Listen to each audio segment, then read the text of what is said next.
Virtual Campground is a community of RVers. We gather around the campfire to share stories, information, and travel tips that help you on your next adventure. Your camp hosts, Deborah and Barry Benton, are full-time RVers in search of quaint bookstores, cozy coffee shops with great Wi-Fi, and epic photography opportunities, all to share with you. So pull up your chair and join us in the Virtual Campground.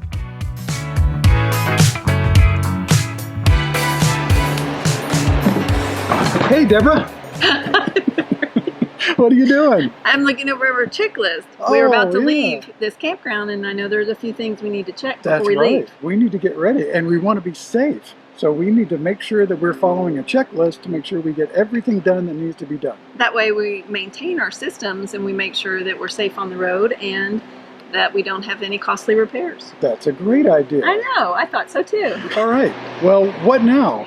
Well, the first thing on the checklist is to check the tires. Okay. So the tires are one thing to check before we leave. We have to uncover them and get them ready to go. Make sure the air pressure is correct and the systems, the Tpms is in place. What else do we need to take care of? We need to check the battery levels, make sure we've got plenty of water, and then I need to wash off the front of the rig. I forgot to do that when we arrived, so we need to get the bugs off the front of the rig and the bugs off the windshield to make sure we have a good windshield ready to go. And we've been having some trouble with the slides, so I think you better check those as well. Yeah. Need to oil the slides, make sure that everything's clean around the slides, and I need to oil up the steps. It's been a while since I've oiled up the steps, so I need to do that. Also, because we've had all the trees, we probably should check the roof. You're right. We've been running our air conditioners a lot here in Montana, and so I need to get up there and check and make sure nothing's obstructing the air conditioners. Go ahead and clean them up and get them ready to run. Yep. While you're up there, you can check and make sure there's no cracks. You're right. And you know, the other thing is, I haven't run the generator in a while because we've been connected up to 50 amp. So I need to run the generator and exercise it. Absolutely, because we're going to be boondocking on the way back. That's right. Maybe we can do that when we're driving. But let's make sure that we exercise that generator for at least an hour under a good load. Okay, excellent. So sounds like we got a lot to do. Yep. All right, let's get busy. Get busy. All right. Here we are. It's about time to depart, and I wanted to show you what I call my little box of things that need to be put up when it's about time to depart box. I probably had to come up with a better name. But anyway, it is my little box of toys, and in it, one of the things I have in here is a dash cam. So I'll put that up on the dash, and I have, what's more important for us today is I have the Tpms Monitor. So the sensors that are on the wheels feed into this, and I have a constant look at what's happening with our tires. So it's monitoring tire pressure and temperature, so I know what's going on with our tires, and it will alarm if something gets below temperature, above temperature, below pressure, high pressure, etc. So very handy to have. You want to get this going. It takes a few minutes for it to read all the sensors and to start going. So I get this hooked up fairly early in the morning when we're starting for the day, so it has time to get those sensors, and I can see if there's a problem with the tire. Even though I checked the tire pressure yesterday before we hit the road, this morning, since we're going to start driving, this is going to give me what's happening right now, and then I have a chance to go out there and air up any tires or look and see if I've got another problem. All right, so as you can hear, I've got a tire pressure monitor going on. Now, I also have sensors on the Jeep that we tow behind the rig, and right now it's telling me that one of those tires is a little low. So I'm going to go out and check that once I finish, once this finishes cycling through. So right now it's just going through all the tires on the rig as well as our Jeep to tell me what the temperature is of each tire and the air pressure. Well, that's about it. So just to wrap up, tire pressure monitoring system is one of the most important things that you can do for you and your family. Your tires are the only thing that's between the pavement and you. So it is important that you monitor what's going on with your tires both while you're traveling, and then when you do arrive at your location, double check your tires, make sure everything looks all right. And of course, before you head out on your next trip, then check them and make sure that everything looks good and tire pressure looks good, and get your TPMS set up and ready to roll. This is our Vi-Air compressor. I prefer this compressor over the onboard compressor that our rig has, just because it gives me a little more flexibility. And since we do have a Jeep, I'm able to take this with us when we go off-roading, and when we deflate the tires, then I'm able to inflate them with this compressor. But this is a great compressor. I believe it's the 450 RV, and it's with the extension tubes, I'm able to plug it in and reach all of the RV tires plus the Jeep tires and get them all taken care of at once. And it's been a great little compressor. All right, so part of your arrival checklist should be to get those bugs cleaned off the front of your RV. And this is definitely something that do as I say, don't do as I do, because I often forget to do this. But those bugs will eat through the paint. So you need to get those cleaned off as soon as possible. And I like to clean the windshield off, because if you're going to be at some place for a couple of weeks, you want to be looking through a clean windshield. So if you have a Class A, or you can use this for any of your windows as far as I know. You'll want to double check, make sure it's okay for you, but this glass cleaner, this foam glass cleaner is fantastic. Just have a couple of simple rags, one that I used to wipe down, the other one I used for drying, and this glass cleaner is really, really good. I also have a slightly more abrasive towel that I use to scrub the bugs if they've gotten too hard dried on there. Also, as part of our regular maintenance, we want to lube up the slides a little bit, and the silicone lubricant is what ours called for. So double check with your manufacturer, your manual or whatever, and make sure you're getting the right stuff for your particular slides, and then make sure that you are using something on them on a regular basis. And then this quick lube is more of a general purpose sort of lubricant. I use this on our steps. Every now and then I'll spray them down just wherever there's friction, just to make sure that those steps stay working properly. This is our toolkit that we have in the rig, and it's basically the tools that I had in Sticks and Bricks, pared down a good bit. But a couple of the key things that we have found helpful is, of course, having the socket wrench. We've got a couple of Imperials, one large, one small, and a metric. And then the drill bits. I picked up a drill bit set that had all different kinds of bits. I forget exactly what they're called, star bits and something else, but it had lots of different drill bits, and so those have been helpful. So just basic tools. One of the things that I've used more frequently in the rig that I didn't use as much in the Sticks and Bricks is the voltmeter. So since RVs have lots of batteries, or at least some batteries, then the voltmeter became really, really an important tool, so I've used it a lot more. As I'd mentioned, we use the voltmeter quite often. In the first year that we had our rig, we had quite a few problems with the alternator and the inverter and the batteries. Well, we didn't know where the problem was, and that's really where the voltmeter came into play. So I was able to check on the batteries and get their actual readings, as opposed to relying on the gauges inside the rig. So I do recommend that you get a good voltmeter and that you get to know how to use it, because it will be a very helpful tool. So hopefully you have an operator's manual or owner's manual or something that gives you some idea about what the different components of your rig are and how they operate. We have a fairly decent set of manuals, but I do find that I am going to the internet quite often, YouTube or just a basic Google search, or calling Winnebago directly. I also rely a good bit on a couple of Facebook groups that are for Winnebago owners, and that's been very helpful.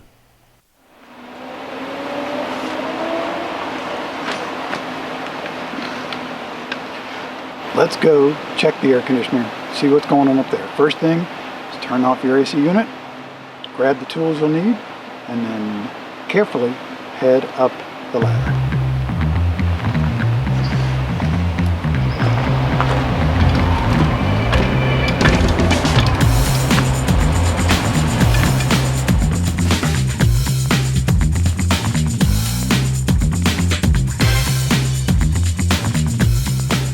All right, so we're here on top of the rig. This is the Coleman Mac air conditioner unit. It's pretty simple to get the cover off. It's just these 4 bolts holding it in. So I'll get that done and then we'll see what's underneath.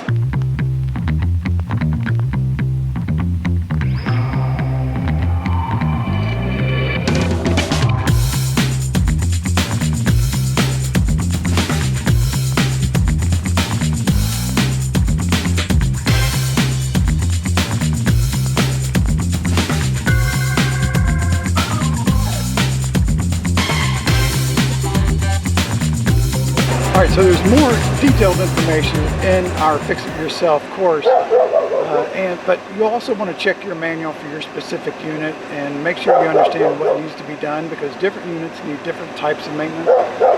So what I wanted to do is just make sure that this was clear, not too much going on here. We have stayed at campgrounds that had lots of leaves falling and had some cottonwood falling, and this has been full of cottonwood and all kinds of leaves in here. It's pretty clean today, so it's good. Since I'd cleaned this recently, there's really not much to do here. Just wanted to show you lifting the top off and what's underneath. And you'll want to get some good coil cleaner. But again, make sure you've read your manuals, you understand what it takes to maintain your particular AC unit, and check it fairly often to make sure that it's clean. And if this can't breathe, then that's going to harm the performance of your air conditioner. And while you're up here, this is a good time to check all the Dicor or whatever you have covering up all the holes in your roof to make sure that no cracks are forming. That's the quickest way to water damage for your rig. You want to make sure that you are maintaining that properly. Also, do a walk around, look at your slide outs. If you have slide out toppers, you want to make sure you check those.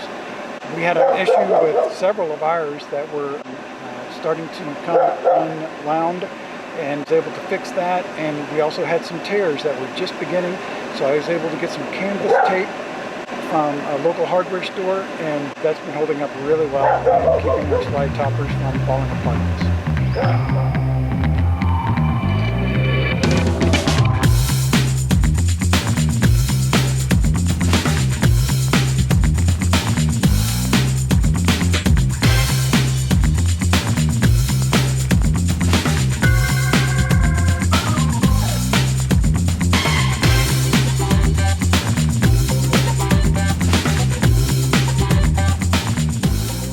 I picked up a fairly inexpensive set of tire covers, and I highly recommend that you do something to cover your tires.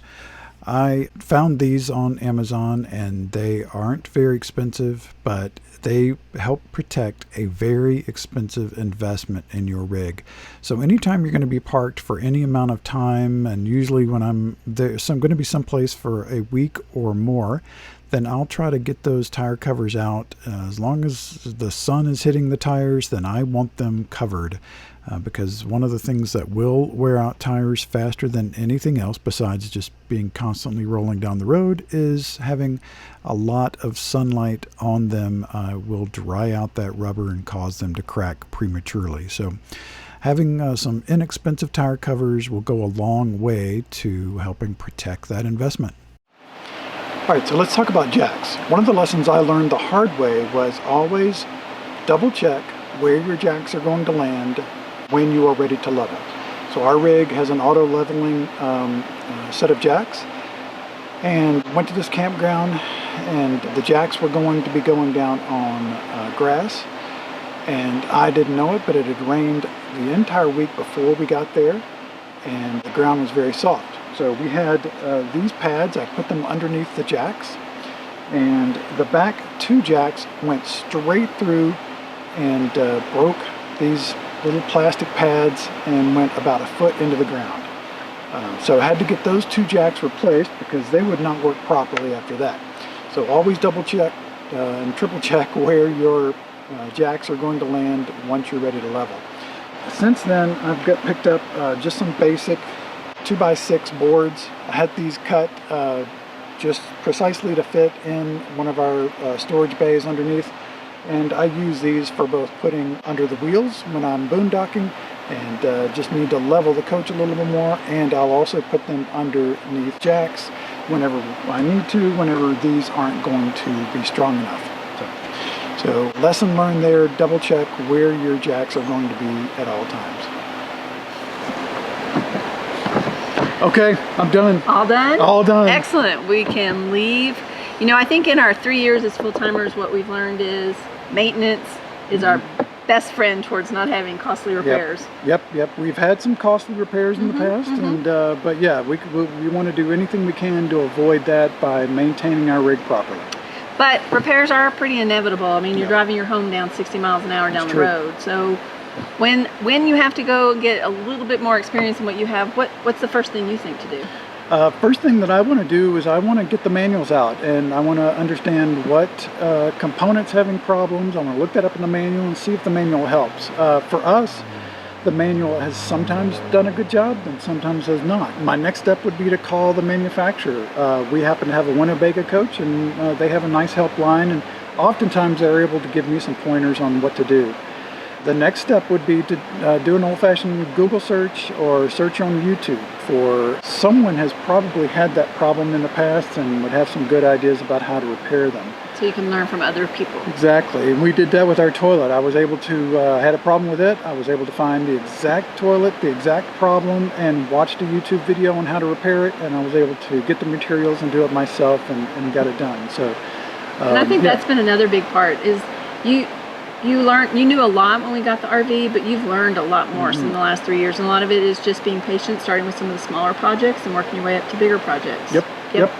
And then sort of as a last resort is most RV campgrounds have a reference to some mobile RV tech. And you know, you can have them come by, and you're going to pay a fee for their professionalism and for their experience, but it may be worth it. Sometimes it works. Yeah, right. Absolutely worth it. And then finally, if that doesn't work, then we have had the opportunity to take our coach to a Cummins or Freightliner dealership, and sometimes you know, they have hookups there, and they're able to stay overnight, and they understand that we're full timers. A lot of times, if you tell them you're full timers, they can help, and they'll try to accommodate you. Yes. And for other information, there's our own Fix It Yourself course that talks about repairs and maintenance of 8 major components of the RV. So that's a great resource for folks. And as you said, a lot of online, we have our own Fix It Yourself Facebook group for those that purchase the course, that they can then ask questions and get some good advice from RV techs and other people that they're knowledgeable. That's right. So the key is maintaining your rig on a regular basis. You have your arrival checklist, your departure checklist, and the things to do in between, and just make sure you're taking care of that very valuable and expensive asset. That's right. That way you can stay in your home as much as you want. See you around the campfire. Bye-bye.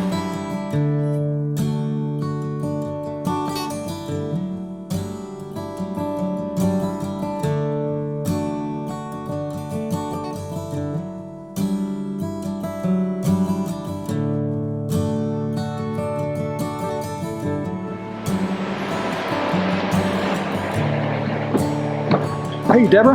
Hey, Barry. What are you doing? Well, I was looking over our checklist that since we're about to depart, I know there's a few things we need to check before we leave. Our checklist? Oh, and the Fix It Yourself software program.